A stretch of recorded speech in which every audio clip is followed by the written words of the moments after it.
Bom dia a todos. Queiram sentar-se.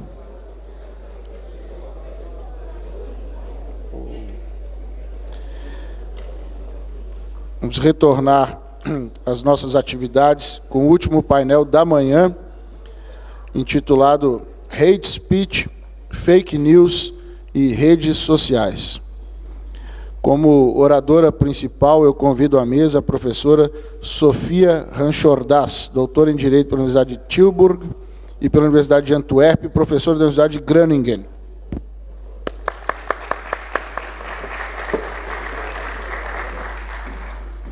Em seguida, convido à mesa o Dr. Rui Lanceiro, professor da Faculdade de Direito da Universidade de Lisboa e doutorado pela mesma faculdade.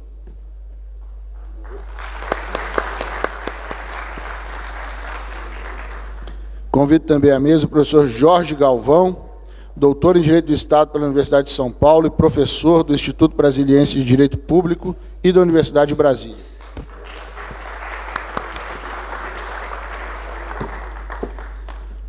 Por fim, convido à mesa o Dr. André Gustavo Correia de Andrade, doutor em Direito pela Universidade Estácio de Sá, desembargador do Tribunal de Justiça do Estado do Rio de Janeiro, e diretor da Escola da Magistratura, também do Estado do Rio de Janeiro.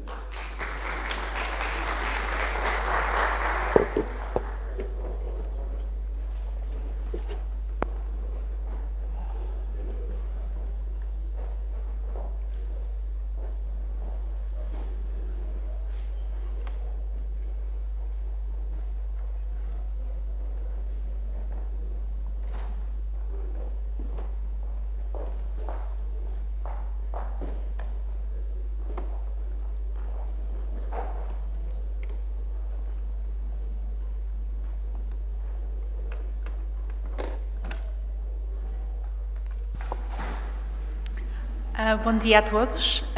Eu penso que este painel será em inglês. Eu pelo menos preparei a minha apresentação em inglês, espero que não se importem. Eu também ouvi que, penso que aqui há tradução para os que se sentem um bocadinho menos confortáveis com o inglês. So, I'll continue in English. Thank you once again for the invitation. It's a pleasure to be here, and it's a pleasure to talk about a very important topic that we have already started talking about this morning already. So, if you're born in Portugal, or if you're at least a little bit older than I am, or if you're just as old as I am or younger, and if you paid close attention to your history classes, you know very well what the blue pencil is. If you are Brazilian and not acquainted with the blue pencil, I think you'll have to hold a little bit because I'm not going to unveil the mystery yet. I'd like to discuss with you a couple proposals on hate speech, social media, and freedom of speech today. So I'll start with this one. So the first proposal I'd like to discuss with you, and hopefully the other members of the panel will feel comfortable to actually, discuss also these proposals, unless they find them too controversial. The first one is basically that social media should be recognized as a legitimate form of citizen participation. I mean by this that social media should be regarded as a vehicle for participation beyond elections. So I'm not saying that I agree with this proposal, I would like to just spark some discussion. Because when we look at social media, we see that citizens really use it as a vehicle for participation. They hold their representatives accountable. There have been many politicians that have actually had to quit after being basically burned on social media. Citizens see Twitter or Facebook, especially Twitter, as an instrument to participate, to basically voice the opinions that they could not voice during elections. It is a way of constantly holding people accountable for what they are doing. The problem is, actually there are two problems I would say.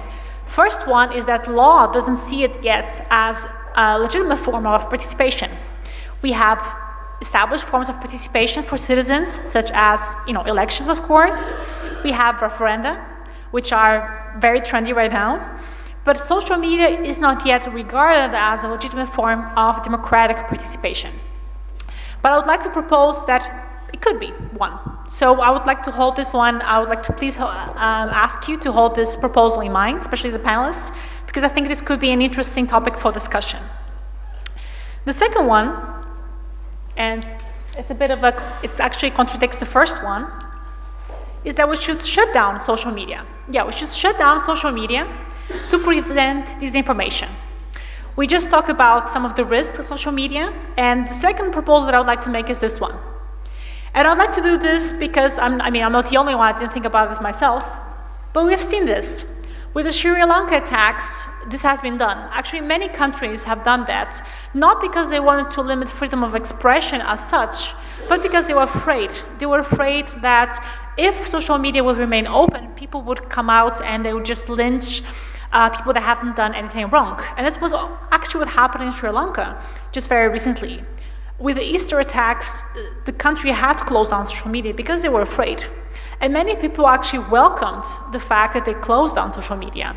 Because if they hadn't, bad things would have happened. A lot of rumors would have spread.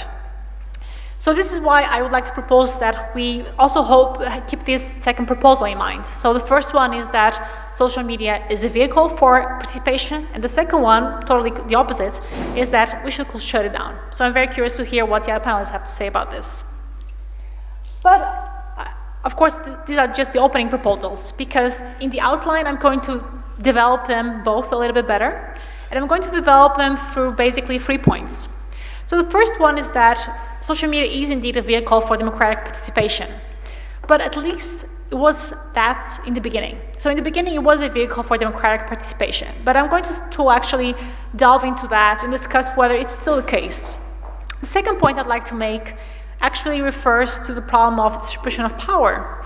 Is social media really an instrument for participation, or is it actually a vehicle for distribution of information and maybe disinformation? The third point is basically something that relates to my research, and actually basically I would like to shift a little bit discussion in a different direction.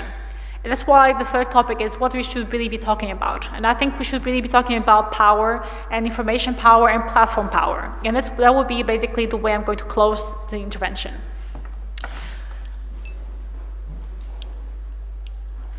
So in 1928, we could read, "It is fully conceivable that one day, through ingenious discoveries, every single person, without leaving his apartment, could continuously express his opinions on political questions through an apparatus. And all these opinions would be automatically registered by a central office where one would need to read them off." Basically, Carl Schmitt was describing Twitter, I guess. He didn't know it, but he could already anticipate it. And that's I think, a very interesting epiphany that probably Carl Schmitt had, and I honestly think that it was fully conceivable back then. Because in the 20s, Schmitt was basically referring to an environment that could relate in many ways to what we are living now, an environment where populism, where people didn't feel heard, where we had in the 20s different republics which were led by intellectuals. Portugal also had one of those. And where there was a big separation between the elites and the people, where people also would like to voice their opinions. They would like to be heard. They were inspired by Marxism and the idea that the people should be heard. So Carl Schmitt thought, well, maybe now in the future there will be a way of voicing these opinions, that citizens will actually have a chance of being heard. And many years later this actually happens. This happened because we actually know that now social media has actually appeared, and it appeared, I would say, roughly 10 years ago, 10, 12 years ago, as indeed a form of allowing citizens to engage more actively, more dynamically with each other, but also with politicians during and beyond electoral periods. Twitter, Facebook, and LinkedIn, but especially Twitter, offer a forum for open and immediate discussion of political ideas. In addition, these platforms encourage voters to cast their votes by distributing selected information on voting participation and voting polls. This is something new. This is something that it was not done in the beginning, but they started doing it in a very innocent way. So, for example, during electoral periods, they could, for example, post pictures of voting polls, telling people, well, look, there are only a few people in line, go vote. But they also could do the opposite. They could show pictures of very long lines to discourage people from going to vote. The interesting thing is that social media, while doing that, was not necessarily allowing people to engage with politicians or to encourage them to participate. It was basically just giving them extra information. And of course, in the beginning, we just thought it was just extra information. Nowadays, we know that is not the case. Nowadays, we know that social media platforms are actually trying to shape the public's opinion regarding political candidates. They are doing that by publishing information which has been personalized, which means that if you are likely to be a left-wing voter, for example, you might receive a picture with a very short voting poll. So saying, well, go and cast your vote, because the algorithm knows what you're going to vote, probably. You might not know that the algorithm knows it. You might even be doubting between two parties, but the algorithm will know which party you will vote for. However, if you are a right-wing voter, the algorithm made in California by a progressive company might not want you to vote, because they say, no, we don't want more populists in power, we don't want right-wing voters to go, let's just put a picture of a very long line to discourage him from voting. And this is how it started, how the influence of social media started. Social media gives a voice to citizens beyond elections. So beyond the point where you have decided to vote or not, you still have the option to participate in the elections, or at least in your democracy. Because social media allows citizens to react to political actions and to review and rate any actions made by their representatives. And basically, we have moved way past this image of what social media in the beginning was as basically a vehicle for participation. Right now, we have what I call responsive democracy. So social media has become a source for this responsive democracy. And you might have seen this, this term responsive in, a great deal of literature. For example, Ayers and Braithwaite have written a book on responsive regulation. But we don't see this term applied very often to social media. But I believe that social media is actually creating this form of responsive democracy, where citizens are not necessarily participating more, they are responding more often. They are responding to what politicians are doing, what they are saying. But this democratic model is basically one where citizens can react immediately to the messages posted by the leaders. They will react in a very emotional way, but they will also forget it. Because the following day, the politician has created a different conflict, has created a new attraction, and the excitement regarding this news has faded away. The responsive democracy will focus on a different event.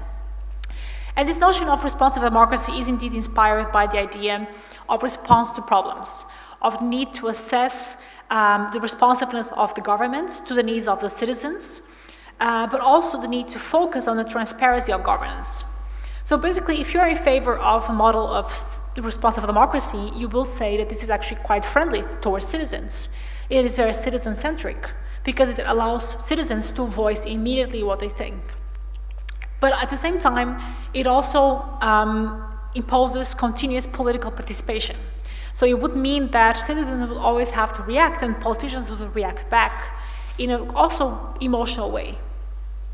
And this basically creates a new democratic pattern where instead of casting votes, citizens would basically express their immediate sentiments, which will be charged by emotions and also public opinions. So basically, when I was studying this concept of responsive democracy, I thought quite a lot about the work of Jürgen Habermas. Because here what we actually see is that there is a movement from having this secrecy of voting towards the openness of the responsive democracy. So we move from this, the opaque and quite privacy-friendly place where you can cast your votes and no one will know what you have voted, to a space where you basically respond to democracy. Not only will the algorithm behind Twitter know what you voted, but everyone else. Because if you react in a certain way on Twitter, everyone will see it. Everyone will know what your political color is. And maybe you know you want to do it, maybe you want to show that you are right-wing or left-wing, but the question is, do you really need to do it, or should you really do it? Because most citizens are not aware of the risks of this responsive democracy. The risk that, for example, if you react in a certain way, you might never find a job. And honestly, there are a lot of examples of people who once made use of this responsive democracy on Twitter when they were younger. They joined extreme right-wing party, and then they left, and now they cannot find a job.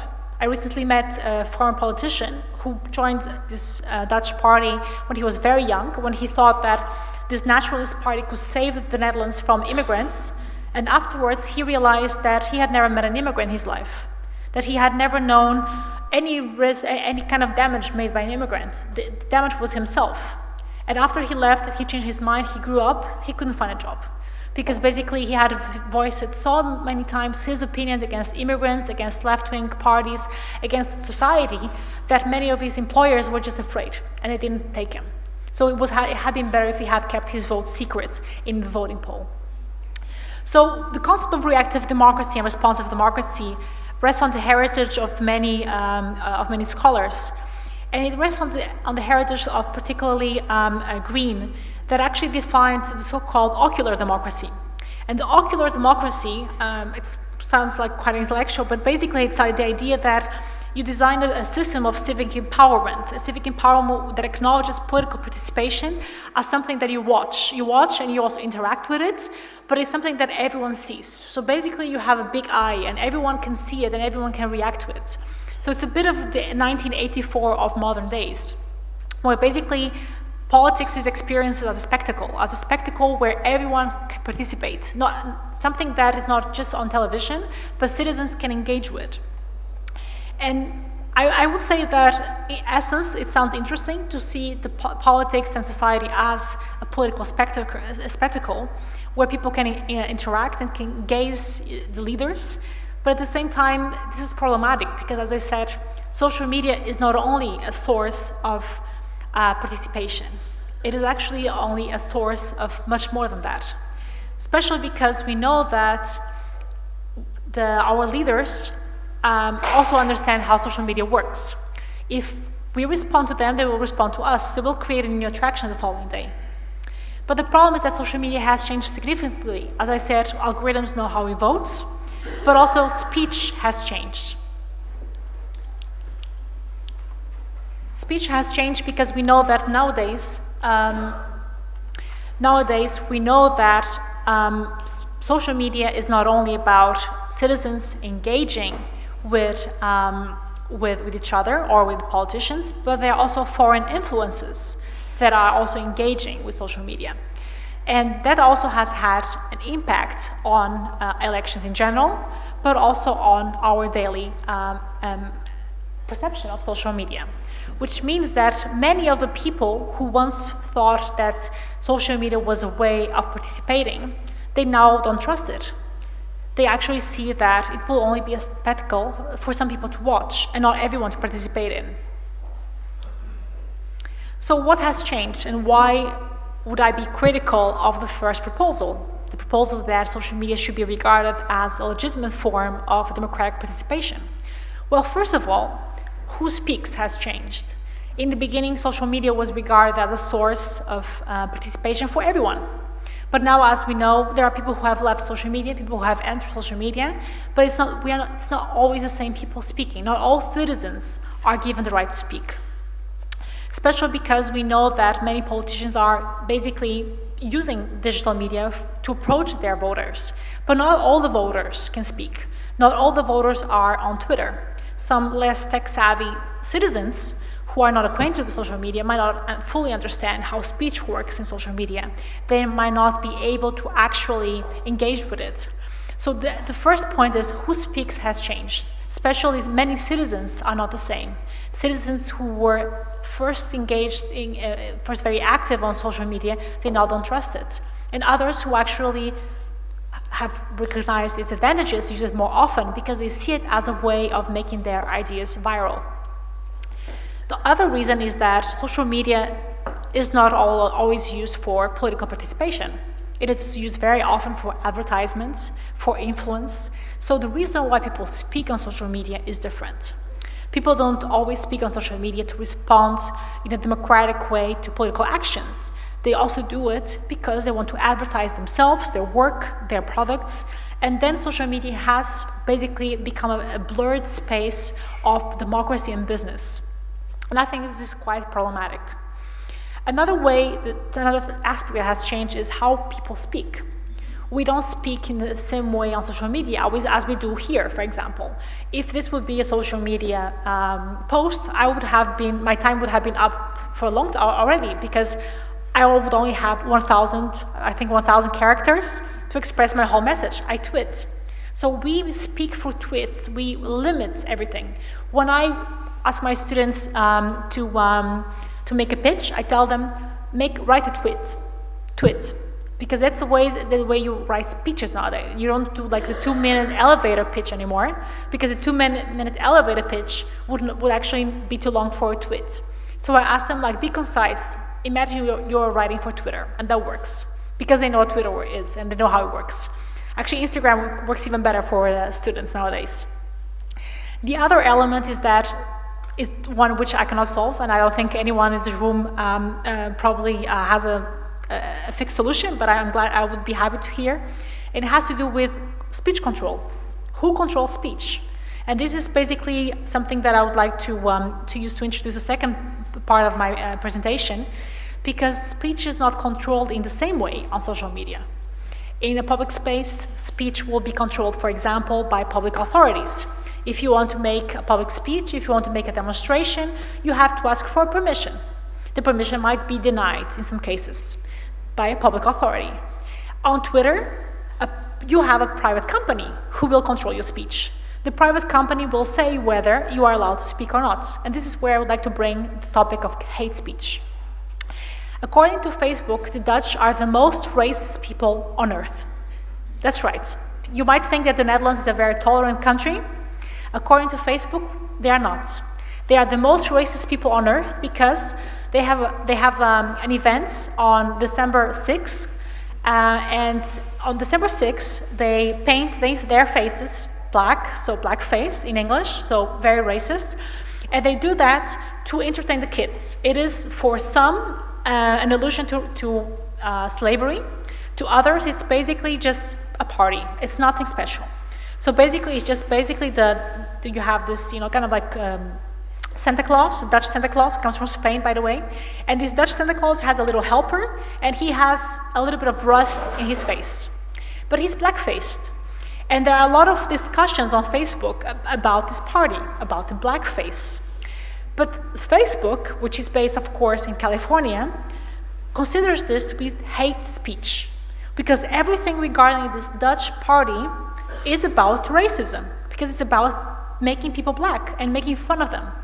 So because of that, because of this discrepancy between national values and international values, or big tech values, Facebook has been closing down a lot of accounts in the Netherlands. Although the Council of State of the Netherlands, so the highest constitutional authority in the Netherlands, has not considered blackface in the Netherlands as being racist.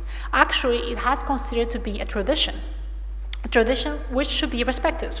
There are a lot of people who are against it, of course. I'm not going to say what my opinion is, but you see here the discrepancy between national values and international values. For Facebook, this is hate speech. For any Dutch constitutional scholar, it is not.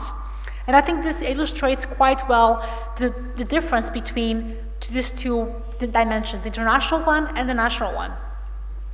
And this is here that I would like to introduce the topic of freedom of speech, basically. So freedom of speech is, as we all know, designed to protect democracy. And in some countries, it is designed in broader ways than others. In America, we know that the First Amendment is very broad, it is very libertarian, as Professor Carlos Blanco Moraes referred. And the freedom of speech ensures that people have different perspectives. This also means that people will see some news as fake, and other people will see some news as true. Before I delve into the different definition of fake news, I would just like to remark that, for example, in the work of Professor Jack Balkin from Yale, we see actually these different nuances of freedom of speech. Because basically in his work, Cultural Democracy and the First Amendment, Professor Balkin has actually explained the role of digitalization in the regulation of freedom of speech. And basically the idea that digitalization has allowed individuals to have a fair opportunity to participate in influence making, in means making, but it has also allowed individuals to contribute to a debate. And that's why freedom of speech should be guarded against censorship, any kind of censorship, not only censorship from the states, but also censorship from private companies like Facebook, the example that I gave you with racism and blackface. The problem is that the same technology that allows us to participate and to speak is also the technology that is actually censoring us, as I said. And I think fake news is a pretty bad term because it doesn't encompass really what we're talking about. So the high-level committee for fake news in Europe has actually designed a different distinction between disinformation, malinformation, and misinformation, which is behind me right now. And I believe it is important to focus that fake news is a very subjective term because what is fake for me might be true for someone else. So I don't think we should be talking about fake news. We should be talking about the lack of digital literacy that people have. The fact that people do not always have the digital literacy to understand what is a well-researched article and what is not. What has been selected for them or what has been not. Because if you receive an article and you think that everyone else is reading the same news as you are, then you really have a very low level of digital literacy right nowadays. And that is a problem, the problem that people actually do not see that they're being targeted by certain kinds of news, and those news might be true, but they are only one side of the story. And this is basically leads to disinformation in many cases. So many of you are probably already acquainted with the final reports on this topic. And here, of course, I would like to emphasize one of the results, which is basically that we should not regulate fake news, which is a very good position, if I'm allowed to say so. But one of the important contributions of this report is that there should be more transparency. There should be more transparency on online news, and there should be more promotion of information and media literacy. And information and media literacy is basically the way to allow people to understand what they are reading. But as I said, before proposing to shut down social media or regulating social media, I think there is something we should also be talking about. And in the previous intervention, the previous panel, there was already some discussion on what we should be talking about, which is platform power. And I think we should be talking about platform power because, as I said, this is what we are talking about when we talk about censorship in 2019. Facebook has the power to censor us, censor all the Dutch people who are talking about their kids' parties and blackface, because it has the power to do so. Because people will not quit Facebook, because it has become an essential facility for people to speak, but also to sell their businesses, to promote their products. And that's also what is a problem here. It's not only fake news, it's the power that these platforms have to basically master information, to spread information, to actually control what's happening. So in that sense, I believe this is an important topic. But another important topic is the kind of speech that these platforms are promoting. Basically, I already mentioned a little bit of this, but the speech that we are now getting used to is an emotional speech, as I mentioned, but it's also a speech which actually is short and which is focused on sharing our feelings in a very short way. And this is subject to censorship in a very easy way. Because basically it is subject to something which one cannot control, one cannot perceive, and one cannot see from an objective way. But there is a solution for that, I would say. And with that, I would like to finish by referring to some research which has been done in Cambridge, and it has to do with possible vaccination against fake news. Can you inoculate people against fake news? Because that's basically the way.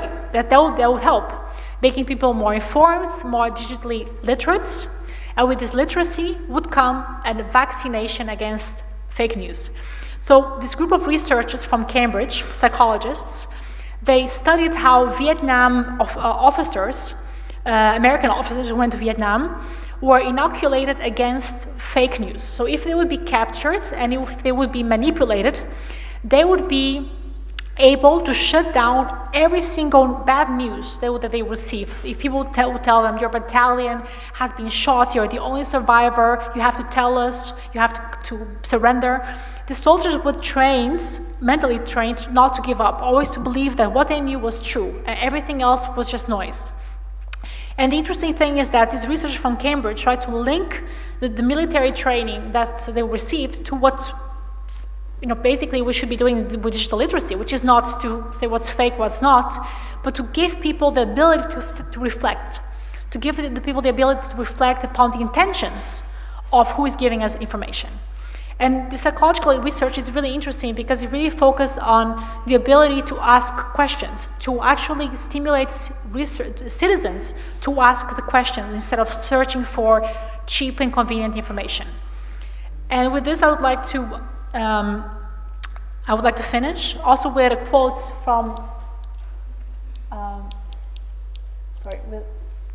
from John Stuart Mill, which I think it's more important than ever.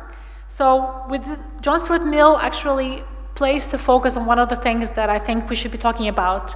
Freedom of speech is about exposing people to different ideas. If you are a left-wing party, you cannot prohibit right-wing parties to say what they think, because that's not freedom of speech. Freedom of speech is basically the ability to speak without hurting other people, without entering the dimension of hate speech. That is freedom of speech. And that should not be censored either by public or private powers.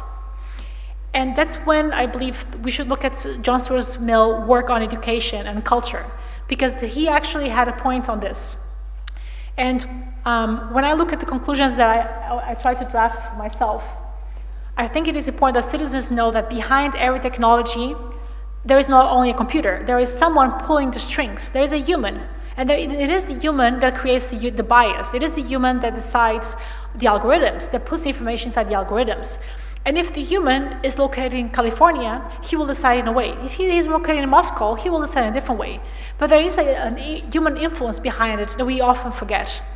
And basically this means that with social media, we should be talking about this human behind all these platforms, the human that decides that democracy is basically being distributed from the public powers to the private powers. It also means we should be looking at ways to educate our citizens to be inoculated against misinformation. Because for those that are curious about the blue pencil, this is the blue pencil. The Portuguese participants already know what it means. The blue pencil was basically the censorship that existed in Portugal until 1974 that allowed journalists to publish certain ideas but not other ideas. So if Facebook thinks that you are actually engaging in correct speech, he will give you this stamp.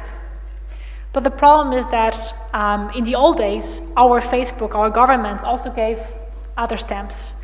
And other stamps also covered a lot of important news that were not able to help us progress.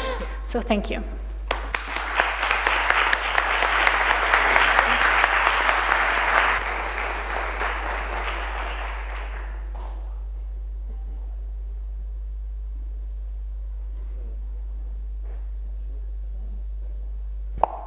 So with this, I would like to, I almost forgot that I was the one in charge of the panel, so sorry, my apologies for that. I would like to invite the panelists to present their ideas, and hopefully they will engage with the proposals or not. I will give the floor to Dr. Jorge Galvão.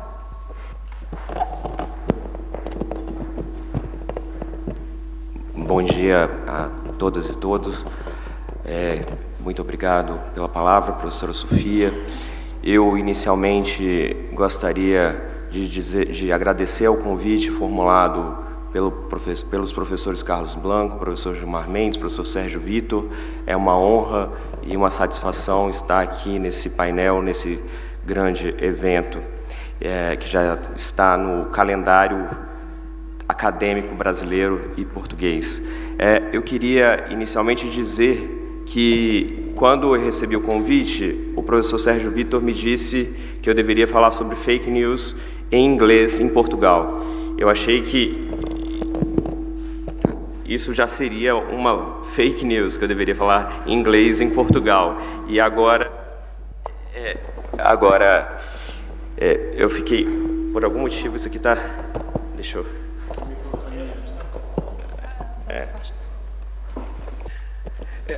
Mas eu preparei a apresentação em inglês por causa dessa advertência, mas hoje o professor Ricardo me disse que haveria tradução simultânea, então por isso eu me excuso de proferir em inglês algumas reflexões, até para poder ser mais breve e liberá-los o quanto antes com algumas considerações sobre o assunto. Eu queria inicialmente dizer que aprendi muito com a palestra da professora Sofia. Muitas inquietações que eu tinha já foram, de certa maneira, tratadas ao longo do trabalho da longa exposição, e eu vou aqui, então, focar em alguns pontos específicos que me incomodam e que me provocam algumas reflexões sobre o assunto. Então, basicamente, o que eu me proponho a tratar aqui é sobre como a fake news se apresenta como um desafio para a teoria constitucional contemporânea. E aqui eu até me recordo da palestra do professor Balaguer, no painel anterior, em que ele disse que a tecnologia foi muito desenvolvida no século XXI, mas que o direito continua o mesmo. E é basicamente esse o ponto que eu gostaria de tratar aqui nessa apresentação, relacionando um pouco de teoria constitucional relacionada à liberdade de expressão e o problema da fake news dentro do sistema constitucional. E eu começo lembrando aos senhores que nas eleições do ano passado, as eleições de 2018, o Tribunal Superior Eleitoral brasileiro retirou do ar algumas notícias que foram consideradas como fake news. Eu me refiro à representação 60546 de relatoria do ministro Sérgio Banhos, em que ele disse o seguinte, que algumas notícias no Facebook seriam notícias falsas, postadas por perfis anônimos, e que às vésperas das eleições causavam a disseminação rápida de informações maliciosas em redes sociais contra uma das candidatas ao pleito de 2018. E com base nessa fundamentação, uma fundamentação mais consequencialista do que efetivamente filosófica, ele retirou essas notícias contra uma candidata, e com isso houve um grande debate no Brasil sobre liberdade de expressão relacionado ao processo eleitoral. E ao final do pleito de 2018, algumas notícias nos deram conta que os próprios membros do Tribunal Eleitoral chegaram à conclusão, ao final do pleito, que a guerra contra a fake news, mesmo após decisões desse tipo, se mostrou uma guerra perdida. Os membros do tribunal se mostraram angustiados com os rumos que a eleição tomou, tendo por base essa disseminação de notícias muitas vezes maliciosas. E então o que nos parece bastante claro é que algum tipo de regulamentação é necessário dentro do ambiente, principalmente eleitoral, mas no ambiente das redes sociais como um todo. O problema e as minhas angústias, as minhas inquietações surgem quando nós vamos analisar a teoria constitucional contemporânea, sobre as justificativas que nós temos sobre liberdade de expressão. Existem basicamente 3 grandes abordagens sobre liberdade de expressão que estão em nossos manuais de direito constitucional, e estão nos case law americanos e nos textos de direito comparado, que nos levam a 3 tipos de justificativas específicas. Uma primeira seria uma justificativa utilitária de que a liberdade de expressão seria válida em razão de um mercado livre de ideias, que a partir da troca de informações, sem qualquer tipo de censura, nós chegaríamos à verdade, ou então aos melhores argumentos dentro desse embate de ideias.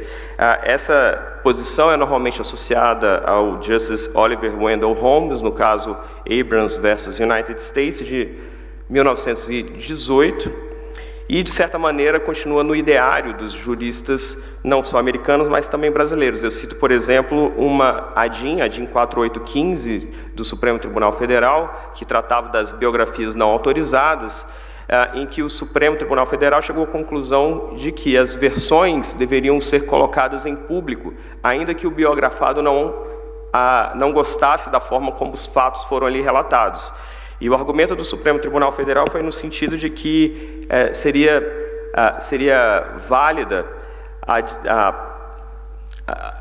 a expressão de várias versões sobre o mesmo fato, para que o público, então, tomasse suas próprias conclusões sobre os fatos que o biografado vivenciou. Uma segunda postura é uma postura que a gente diz que procedimental, uma teoria procedimental da liberdade de expressão, em que se afirma que a liberdade de expressão é importante para a democracia. E, nesse sentido, como o debate público é essencial para a democracia, as posições deveriam ser amplamente liberadas e disseminadas na sociedade para que houvesse um debate mais claro sobre os pontos políticos que estão em jogo dentro de uma eleição ou de um tempo específico de eleições. Eu tenho também em mente aqui, por exemplo, a DPF 130 do Supremo Tribunal Federal, em que foi declarada a inconstitucionalidade da lei de imprensa sob o argumento de que nenhum tipo de censura seria válida dentro da democracia. E, por fim, nós temos uma terceira perspectiva, que é uma perspectiva ligada à ideia de dignidade da pessoa humana, de que as pessoas deveriam ser livres para se expressarem da maneira que melhor lhe aprouvessem. E, nesse sentido, por exemplo, nós temos muito desenvolvida na doutrina norte-americana, com autores, com filósofos como Ronald Dworkin, que vão dizer exatamente que é necessária a liberdade de expressão para que as pessoas se realizem, tenham autodeterminação. É importante verificar que nesse tipo de abordagem, nessa terceira perspectiva ligada à dimensão da dignidade da pessoa humana, é que surge o debate, por exemplo, do discurso ao ódio ou hate speech. Alguns autores, como por exemplo Jeremy Waldron, vão defender que é possível uma censura à liberdade de expressão desde que as pessoas daquele debate estejam sendo tratadas como objeto e não como pessoas autônomas, e por isso, por exemplo, o racismo deveria ser censurado, e é mais ou menos o que o Supremo Tribunal Federal chegou à conclusão no caso Elvanger, HC 82424, julgado em 2003 pelo Supremo Tribunal Federal. O que eu estou tentando mostrar com essas três teorias é que inicialmente, dentro dessas três teorias, nós não conseguimos identificar uma janela de oportunidade para regular a fake news.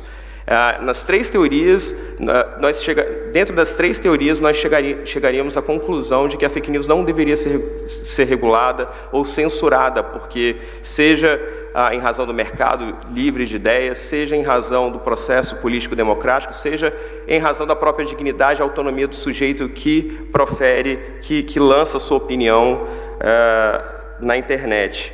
O problema é que, como nós vimos aqui no início, as chamadas fake news, elas acabam corrompendo todos esses nossos padrões relacionados à liberdade de expressão.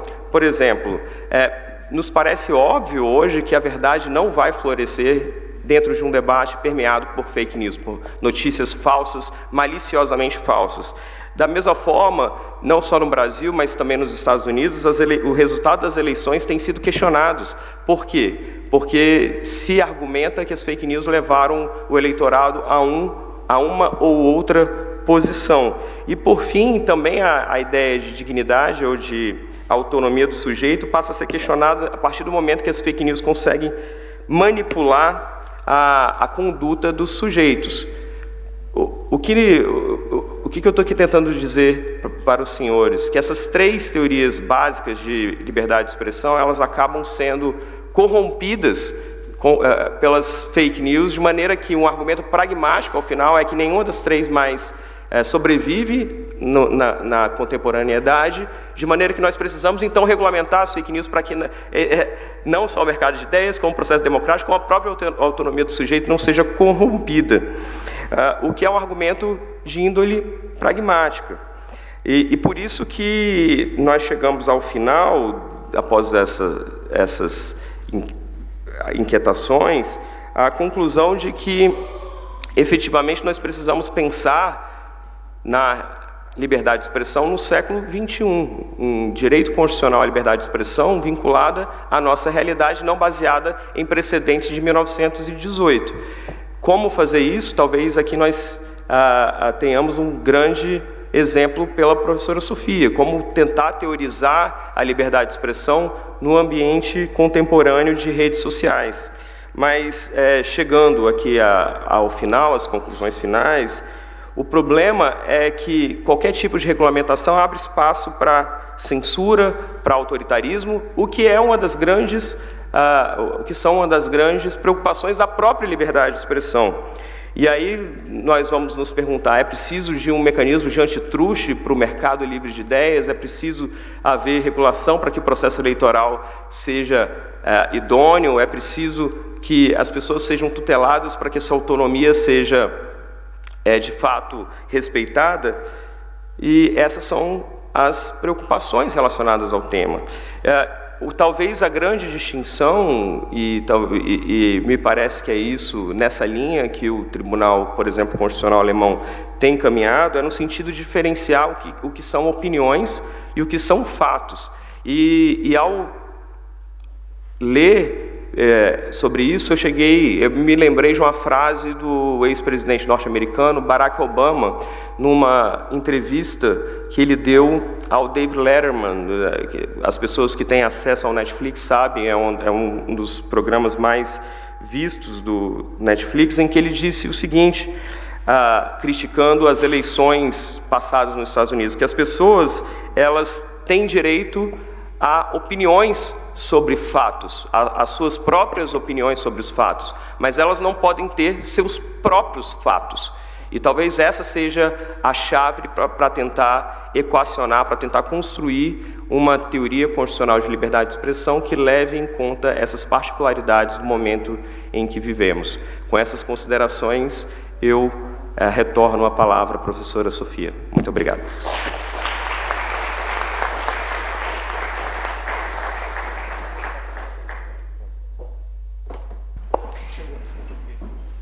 Muito obrigada, professor Galvão, pelas suas questões, sobretudo, questões muito pertinentes. Agora gostaria de dar a palavra ao Dr. André Correia de Andrade, juiz empregador e possivelmente com uma opinião talvez diferente. Muito obrigado. Bom dia a todos. Eu cumprimento essa bela plateia aqui presente. Pois não. E agradeço imensamente o convite que me foi feito. Eu agradeço esse convite em nome do ministro, professor Gilmar Mendes, do professor Blanco de Moraes. Cumprimento aqui os integrantes da mesa.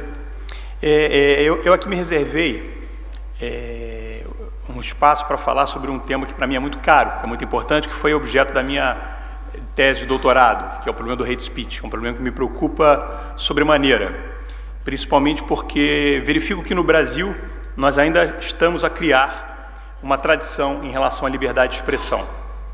E o problema do hate speech é um problema mundial, é um problema global, e que, na verdade, não é um problema essencialmente jurídico ou exclusivamente jurídico. É um problema social. Antes de ser um problema jurídico, é um problema social. Né? Nós temos, inclusive, que aprender o fenômeno do hate speech, do discurso de ódio. O que vem a ser? Deixa eu ver se eu consigo. Então, aqui é o primeiro. Tem que apontar para lá, né? Tá bem. Primeiro, eu gostaria de assinalar o problema relativo à própria dificuldade de conceituar o problema do hate speech. O que é o discurso de ódio? Porque com essa rubrica, com essa expressão, nós fazemos menção a uma multiplicidade de fenômenos completamente diferentes uns dos outros. A expressão discurso de ódio, ela não faz referência a um conceito jurídico unívoco, né, que seja consensual, de contornos precisos e que seja válido para todo e qualquer sistema jurídico, qualquer ordenamento jurídico. A gente vai verificar que a própria professora mencionou que há tradições, culturas diferentes, que o que pode ser considerado hate speech numa determinada cultura, em outra pode ser uma tradição, pode ser algo puramente cultural.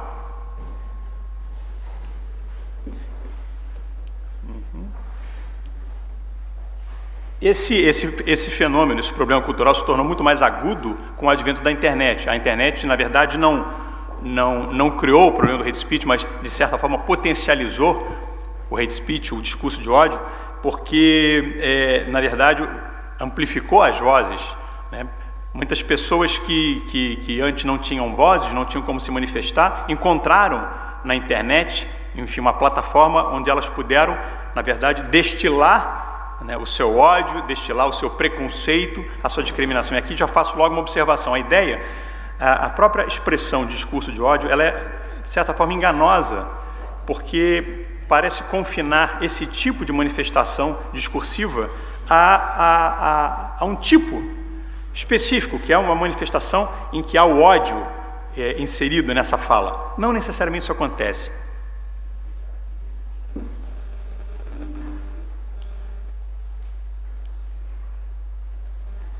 Então, o que se verifica é que nem sempre vem o discurso de ódio expresso sobre a forma de manifestação raivosa, carregado de epítetos, agressões verbais e expressões claramente ofensivas e discriminatórias. Se assim fosse, talvez fosse fácil identificar o discurso de ódio. Mas, muitas vezes, o que se verifica é isso. Ele pode vir camuflado, por exemplo, de discurso sério, científico, né, de caráter político, acadêmico até, né, com aparência de manifestação racional e com zero emotividade. É muito comum que nós encontremos claras manifestações de ódio, que são considerados discursos de ódio, sem que haja essa carga emotiva evidente. Pode o discurso de ódio ele se utilizar, por exemplo, de eufemismos, de palavras neutras, de sarcasmo, duplo sentido, que visam atingir de uma forma mais ou menos sutil pessoas integrantes de um determinado grupo, né? Não necessariamente nós vamos usar aqueles epítetos preconceituosos, aqueles estereótipos racistas ou discriminatórios. Muitas vezes é uma expressão sutil que denota a existência da discriminação. Ele pode também vir, enfim, disfarçado de manifestação jornalística, artística e humorística. E aí nós entramos num terreno muito interessante. Qual o limite do humor, né? Temos tido alguns eventos no Brasil tratando especificamente sobre esse assunto, porque vários humoristas têm sido colocados em xeque hoje com o YouTube, né? Enfim, surgiu uma nova safra de humoristas, e eu diria até que uma nova forma de fazer humor. E a questão é, será que algumas dessas formas de humor não são discurso de ódio? Quando se utiliza, por exemplo, um estereótipo sexista, racista, ou quando se traz dentro de uma piada ou de um sketch, por exemplo, uma manifestação que, de alguma forma, coloca em xeque uma determinada religião. Além disso, o discurso de ódio ele pode vir codificado, de modo a não ser apreendido ou compreendido por todos, mas apenas por um grupo de pessoas que compreendem e compartilham de um código específico. Na minha pesquisa, eu percebi, por exemplo, que na Deep Web, na chamada Dark Web, alguns supremacistas brancos, né, e antissemitas costumam fazer ataques a pessoas, por exemplo, judeus, colocando o nome de determinadas pessoas dentro de 3 aspas. Então, Zimmerman, Fleischmann, aquela pessoa vira um alvo, vira um target desse discurso de ódio. Então, aquele é um código para que aquela comunidade, né, de trolls ou de haters ataque aquela pessoa. Também pode vir o discurso de ódio expresso não por palavras, mas por gestos, por símbolos. Por exemplo, como o da saudação nazista. Vários são os episódios encontrados, vocês podem encontrar isso no YouTube, na internet, no Google, episódios de torcedores, né, de futebol que entoam cânticos racistas ou fazem imitações, por exemplo, de um macaco para, enfim, agredir, ofender algum jogador de pele negra, né, ou jogar uma banana no campo de futebol. Isso é algo que nós temos visto, infelizmente, com muita frequência. Bom, essa ideia de que o discurso de ódio pode se apresentar de formas múltiplas, com uma roupagem variada, já é por si só indicativo da complexidade de que se reveste o problema. E aí, essa multiplicidade, esse multifacetado modo de destilar o discurso de ódio traz algumas dificuldades, e o professor Blanco de Moraes assinalou muito bem. O risco de nós colocarmos tudo dentro desse rótulo discurso de ódio, pode causar indiretamente uma forma de censura. Por exemplo, como discernir a mera opinião ou posição política antimigratória, que é um tema político, um tema importante, né, mundialmente, num discurso de ódio contra imigrantes. Qual é a linha que separa, né, a legítima discussão política, social, econômica, etc., envolvendo a imigração, de uma pura e simples manifestação raivosa ou de ódio contra imigrantes? O que diferencia, por exemplo, o discurso de base religiosa ou moralista, que vê a homossexualidade como um pecado, um desvio moral, de um discurso de ódio contra os homossexuais? Será que nós podemos chamar de discurso de ódio? Talvez sim, mas será que nós podemos restringir a manifestação religiosa, que com base em uma determinada crença, entende, por exemplo, que a homossexualidade é um pecado, né? Que determinadas práticas são imorais? Será que é razoável restringir esse tipo de manifestação? E aí nós estaremos entrando em um outro terreno, que é a questão da liberdade religiosa, por exemplo.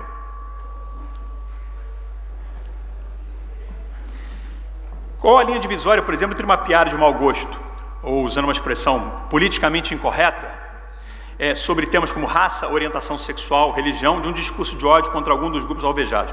Me deparei, por exemplo, com a expressão racismo recreativo. Muitas vezes a gente ouve uma piada, né, envolvendo a questão da raça, e diz, não, mas isso não é discurso de ódio, isso é uma piada. Isso é o chamado racismo recreativo, uma expressão que foi cunhada por um determinado autor brasileiro que diz, isso é uma forma de discurso de ódio também, porque isso diminui, menoscaba, menospreza os integrantes de um determinado grupo racial. E isso nos coloca dentro da sociedade numa posição inferior. Isso seria uma forma de discurso de ódio? É uma questão que eu coloco, sem adotar aqui uma posição específica. E como discernir entre a sátira e o humor envolvendo figuras religiosas, por exemplo, e o discurso de ódio camuflado contra um grupo religioso? Cito aqui o caso evidente, Charlie Hebdo, né, que muitos entendem que foi um tipo de uso do humor que foi longe demais. Eu diria até que o caso de Charlie Hebdo foi um dos que me levaram a estudar de forma mais acentuada a questão do discurso de ódio, né, porque eu vi manifestações de colegas meus, de intelectuais, no sentido de, claro, que, enfim, depois da tragédia em que foram mortos os editores e pessoas que trabalhavam, né, nessa publicação, disseram, claro, que nós condenamos o terrorismo, mas, esse mais para mim me trouxe um desconforto imenso, né, como se houvesse, digamos, algo que pudesse minimizar, né, ou pudesse comparar, ainda que distantemente, né, com a morte das pessoas, a vida das pessoas, como se pudesse de alguma forma diminuir a gravidade daquele horror, daquela tragédia, o fato de que foi ofendido um símbolo religioso ou enfim, uma figura considerada sagrada. E aí vem a pergunta, existe algo, não para aquela religião, mas numa sociedade plural, que se pode considerar sagrado? Será que alguma religião nós não podemos mencionar, nós não podemos tocar? E se não podemos tocar em relação a essa religião, por que como nós vamos poder tocar em relação a outra? E aí onde é que nós paramos? Então não podemos mais falar sobre religião, não podemos criticar. Eu não posso, por exemplo, falar da cientologia como algo que talvez me pareça estranho, merecedor de crítica. Mas a cientologia pode, mas o islamismo não, ou o cristianismo, ou o judaísmo. Então é um terreno minado, um terreno muito perigoso. Essas e outras situações demonstram quão enganosa é a ideia de que o discurso de ódio ele é facilmente identificável onde ele é assistido ou ouvido. O debate em relação à possibilidade de restringir ou não restringir o discurso de ódio, na verdade, ele pode ser dividido entre dois modelos, o modelo norte-americano, que é um modelo essencialmente libertário, e um modelo que eu chamaria europeu, se é que a gente pode colocar, enfim, os diversos países que compõem a comunidade europeia dentro de um modelo. Mas se houver uma divisão mais simplista, seria essa, que é o modelo norte-americano, que é o modelo mais libertário, em que encontra muitas dificuldades de restringir as manifestações discursivas com base no conteúdo do discurso, da manifestação, e o modelo europeu, que tem restringido o discurso de ódio e outros tipos de manifestação, na verdade, entrando na questão do conteúdo da mensagem, né? Notadamente aqui eu poderia citar o caso clássico aqui da negação do Holocausto, que em diversos países europeus é considerado um crime. Nos Estados Unidos da América, enfim, isso é algo considerado impensável. Eles não questionam a possibilidade de você negar ou não negar, ainda que seja uma tolice. Mas os americanos, enfim, acho que eles são um pouco especialistas nisso, né? Lá eles desenvolveram a ideia de também, algumas pessoas, não os americanos, mas algumas pessoas, de que a Terra é plana, por exemplo. Então, negar o Holocausto seria mais uma tolice na visão norte-americana. Enfim, vamos deixar que os tolos também possam ter voz e vamos rebater essas tolices. É a ideia do modelo norte-americano. Obrigado. Tá ligado? Alô? E aí, então, nós entramos na questão das justificativas para restrição ou não do discurso de ódio. Para restringir o discurso de ódio, eu coloquei aqui, de uma forma muito sintética, os principais argumentos que são esgrimidos ou utilizados. São eles. Primeiro, o discurso de ódio viola a dignidade da pessoa humana. Segundo, fere o princípio da igualdade.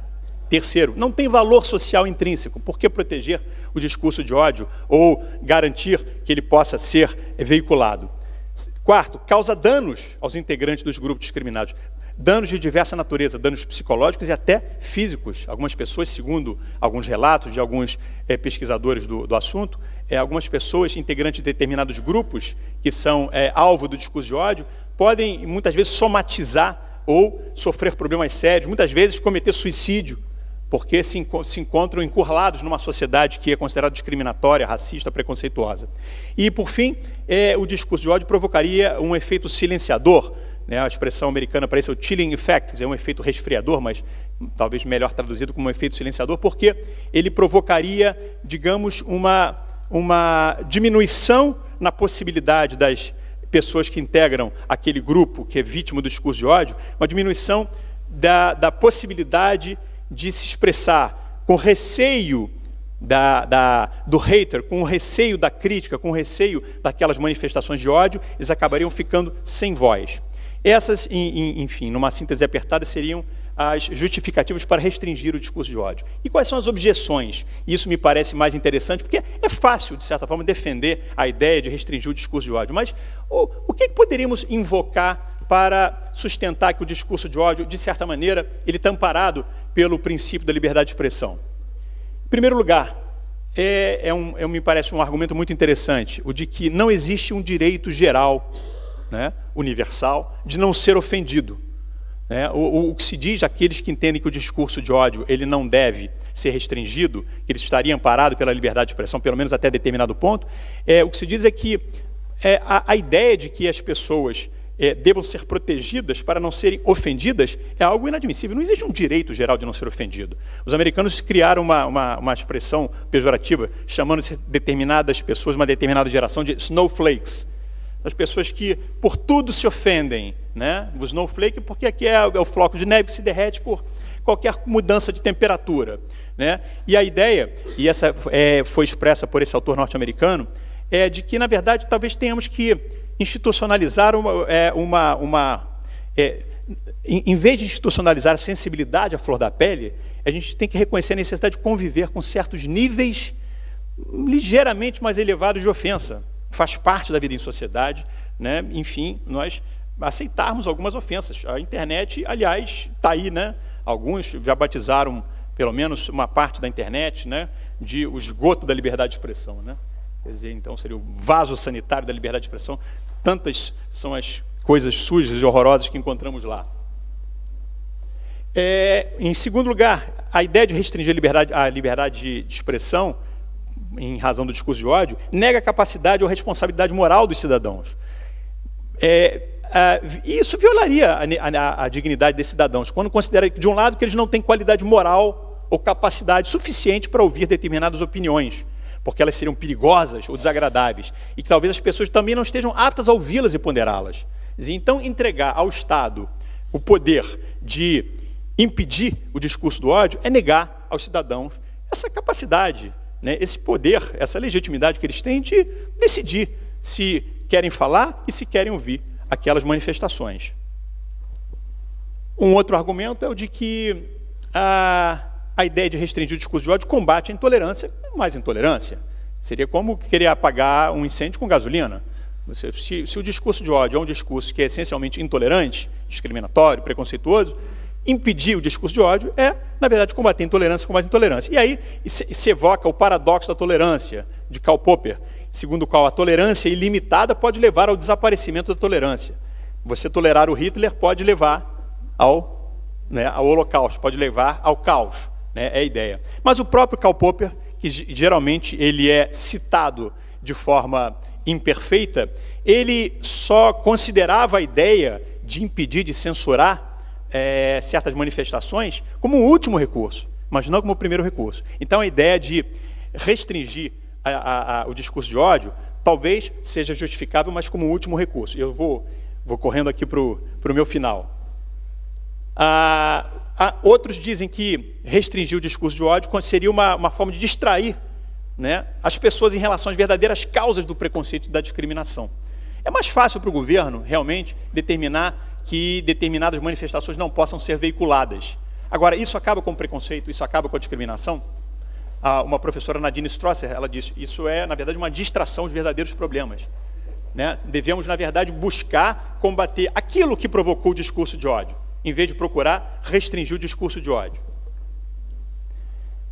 Além disso, restringir o discurso de ódio criaria, e aí já um fundamento, digamos assim, um pouco psicanalítico, ressentimentos, porque aumentaria o risco de ações violentas. Quer dizer, a possibilidade de alguém extravasar o seu ódio faria com que se desempenhasse uma função catártica, ou de válvula de escape, provocado que a liberdade de expressão propicia.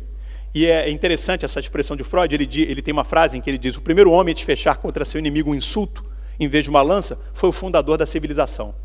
Quer dizer, então é melhor o discurso de ódio, porque o discurso de ódio ele libera essa violência sob a forma de palavras, não sob a forma de ações.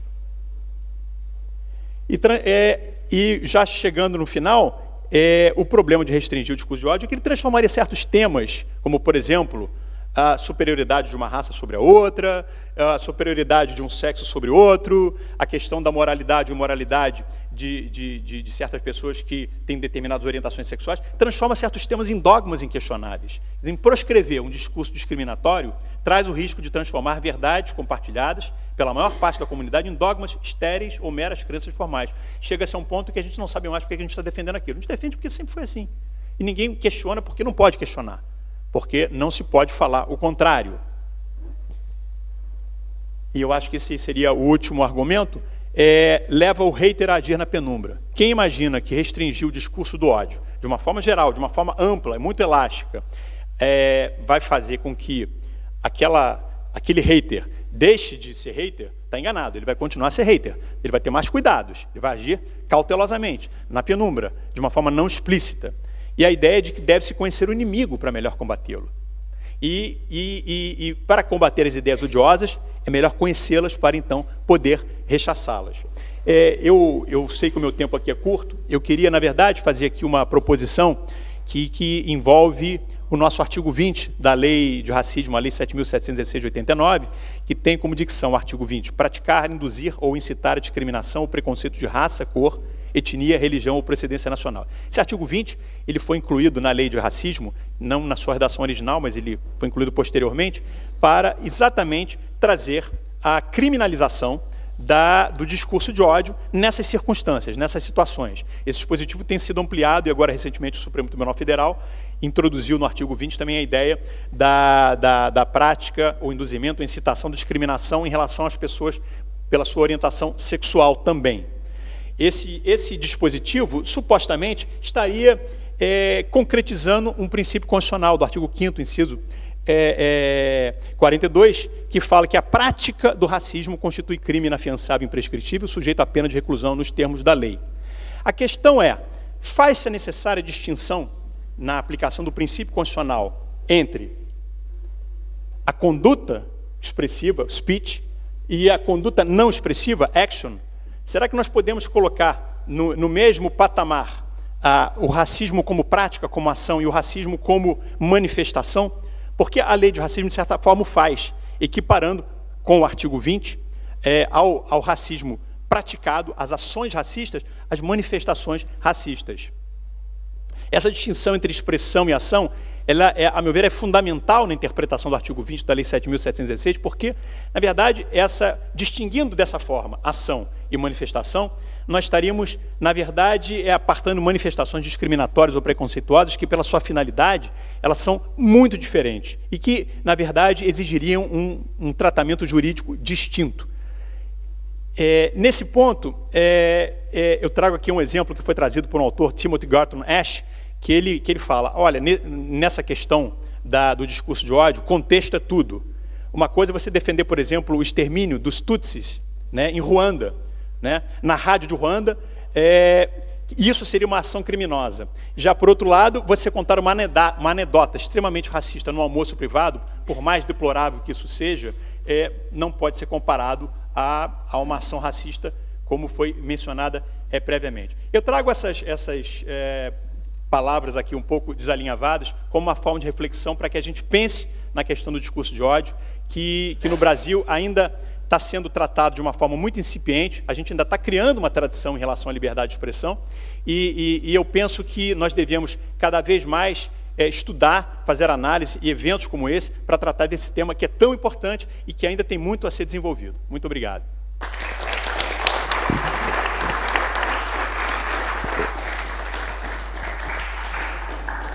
Muito obrigada pela extraordinária intervenção. Acho que é muito importante hoje em dia, sobretudo com as redes sociais, falar sobre o discurso de ódio dissimulado. E agora, antes do almoço, gostaria de terminar com a intervenção do professor Rui Lanceiro da Universidade de Lisboa. Devo falar para aqui ou para aqui? Pode ser aqui. Ok. Olá, muito boa tarde. Eu gostava de começar por agradecer ao professor Carlos Blanco Moraes e ao ministro Gilmar Mendes o convite para poder estar aqui a dirigir-me a vocês, e também agradecer à Sofia a magnífica exposição inicial e cumprimentar também os meus colegas de painel.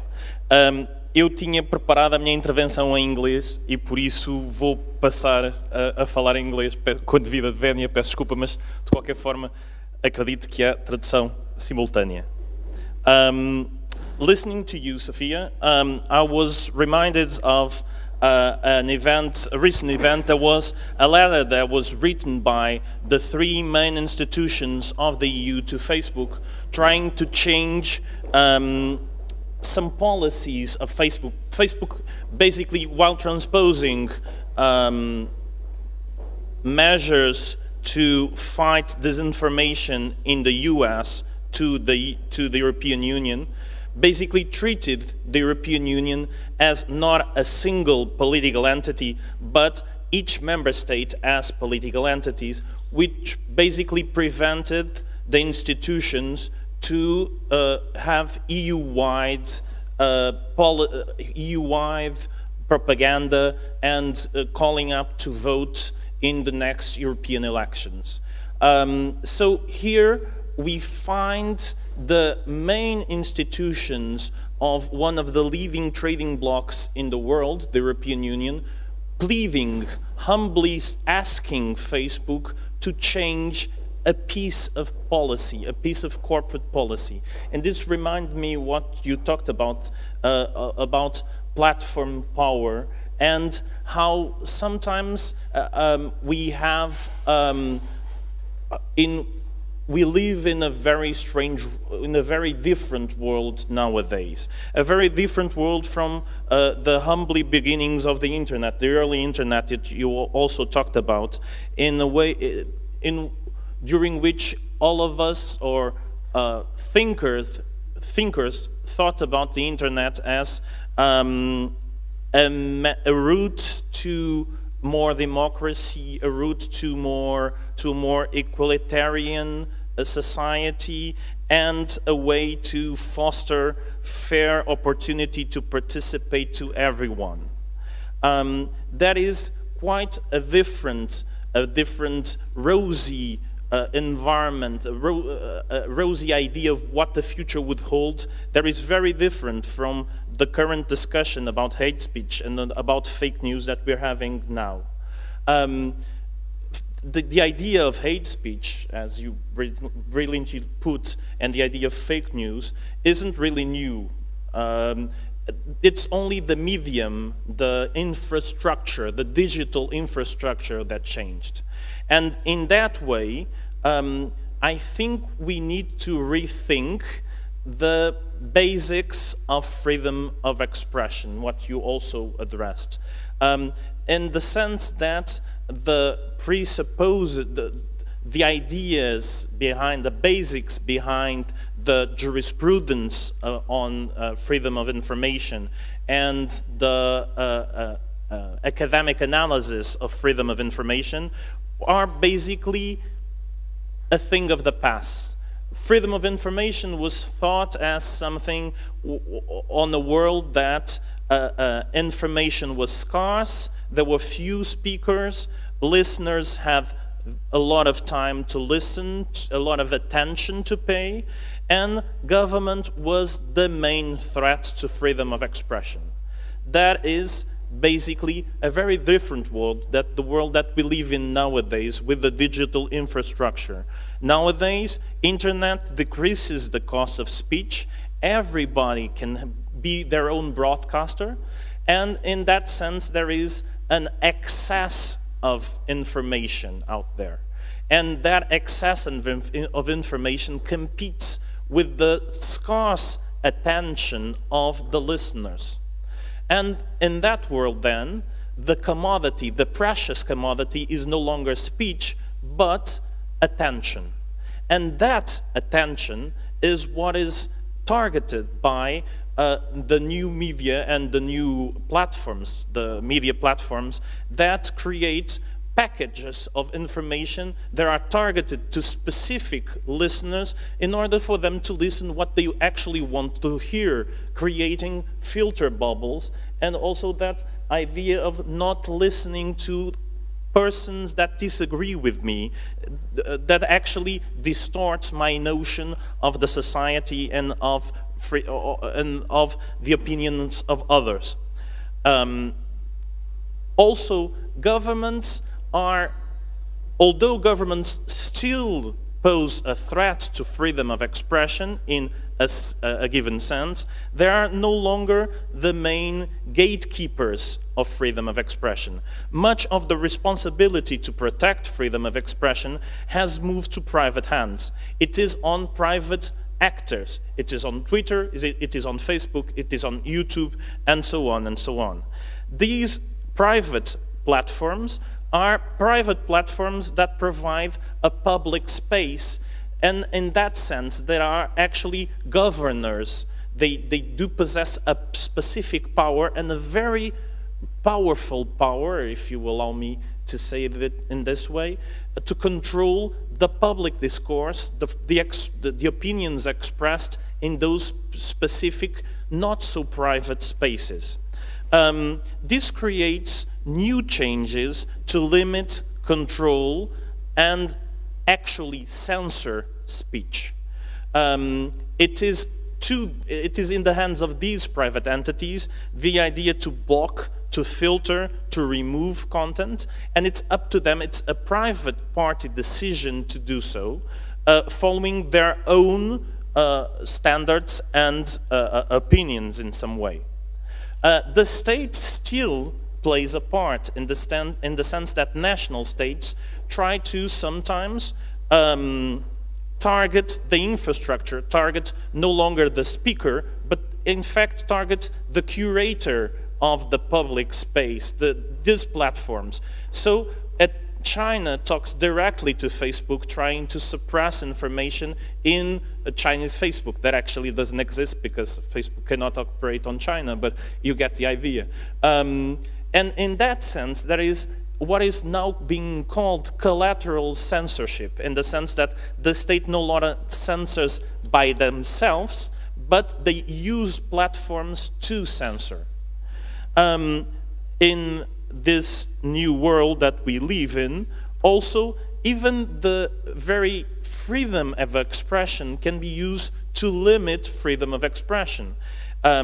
Sometimes these new technologies can be used to discipline, harass, confuse, and mislead the public through, for instance, online harassment attacks by mobs of trolls, of bots, and so on, that harass a person up until the point that the person ceases to speak, because the message behind it is, "We'll stop when you stop."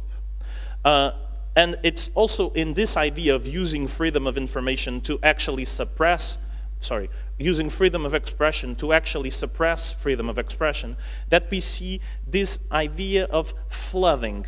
No, the censorship is now being used by China, by Russia, by the new, in Poland and Hungary, not as ways to suppress information, but actually flood the market of ideas with so much information that persons get confused, get misled. They no longer know what to believe in. And this is more or less the area where fake news is also a way to try to discredit information, try to discredit reliable sources in a way to make the public, to make it impossible to the public to know what is in fact true, what is in fact the news or not. Finally, freedom of expression is also being used by the platforms to try to suppress the regulation of the platforms. And this is another way in which freedom of expression can be used to actually suppress regulation of freedom of expression. In that sense, I think that one of the main conclusions is that the ideas in which we operate, in which the Portuguese Constitutional Court, the European Court of Human Rights, the Brazilian Supreme Tribunal Federal act on, are ideas on freedom of expression, are ideas that were thought on the 20th century to 20th century mediums of communication that I'm not sure still apply. Finally, to briefly conclude, also following your idea of platforms, of platform power, we have here then a field in which we have a massive amount of power in the hands of private corporations. These private corporations actually are the ones that through terms of service, through their own internal policies, create private norms that regulate freedom of expression. These are created either ad hoc, in the sense that when we have a mass shooting that is live tweeted or live reported, as we had in Christchurch on New Zealand, Facebook run to correct that possibility to live feed or that kind of ideas. In that sense, we have the correction of problems and the ad hoc creation of these new rules. Or these rules are created actually by pressure from advertisers, from states. States can, as I told you before, use these platforms to indirectly censor these some ideas, and also through the competition. Facebook has some terms of service that are different from Twitter terms of service, and this own competition, this own pressure creates these policies which are privately created and much less bound by concerns of fundamental rights than when the government actually creates these rules. So there is a lower threshold of protection of fundamental rights, of the fundamental right to freedom of expression, when it is up to private parties to regulate the freedom of expression. In this case, we have then a blurring of the public-private debate, because actually we have private entities that act in a way that is much more similar to a public parties, in the sense that they are the governors of that space. They are the ones responsible for that space. And they create their own bureaucracies to patrol, to police that specific public space. And then we reach a point when audiences, the users, are asking from these private corporations from not so much changes, but not so much changes in content, but changes in the process in which they operate. I think everybody could agree that they have to follow some criteria to post on Facebook, on Twitter, but that criteria must be publicized, must be transparent. I think everybody can agree that some posts should be suppressed, should be taken down from Facebook or Twitter, but people should be heard before taking down that content, or they should have the possibility to give their own opinion about it. So we have now moved from these platforms to actually embrace due process rules and fairness rules, procedural fairness rules that are pretty much administrative law, but applied, we read it as, I read it coming from a public law background, but pretty much administrative law applied to private entities, because they voluntarily bound themselves to notice and comment duties, giving the person the opportunity to defend themselves before taking down the post, the transparency and the idea to publicize terms of service, the services and criteria, the duty to give reasons or a reasoned explanation to punish someone from taking down their account, to suspend their account. Rule of law principles, in the sense that decisions should be consistent, should be equal to same rules should apply to the same kinds of situations. And finally, even the possibility to participate in the decision-making procedures of these private entities. I think this is a very different, a very brave new world in which we live in, and I hope to have contributed to a reflection on new ways to think about freedom of expression and these new actors that condition freedom of expression. Thank you.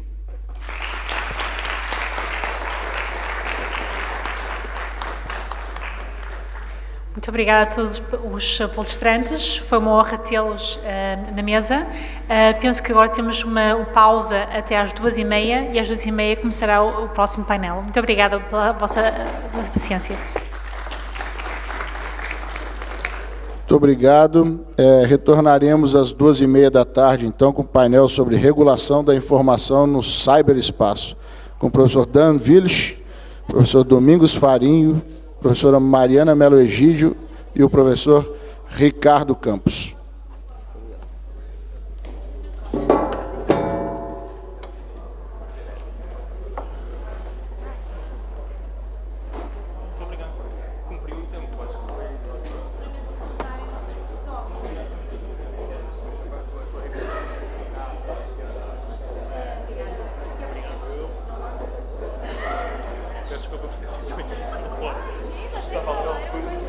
Ha ha ha.